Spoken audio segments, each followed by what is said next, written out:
गांव की सच्ची घटना एक सबक लेने के लिए काफी है। एक दिन एक मुसलमान अपनी पत्नी और 8 बच्चों के साथ गांव के मुखिया के पास आया और गांव में रहने के लिए भीख मांगने लगा। गांव की देखभाल करने वाले एक चौकीदार ने विरोध किया, लेकिन किसी ने उसकी एक नहीं सुनी और मुस्लिम परिवार को गांव में रहने दिया। दिन बीतते गए, मुस्लिम के 8 बच्चे बड़े हुए। जब उनकी शादी की बारी आई तो मुस्लिम सरपंच के पास गए और कहा कि हुजूर के बच्चों की शादी होने वाली है और मेरे पास एक ही घर है।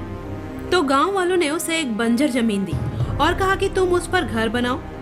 इसके बाद मुसलमान बनिया के पास गया और उससे पैसे उधार लिए।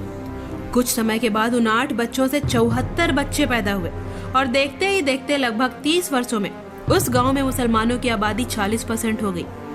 अब मुस्लिम लड़के अपनी आदत के मुताबिक हिंदुओं से झगड़ने लगे और अपनी औरतों और बहन बेटियों के साथ छेड़खानी करने लगे।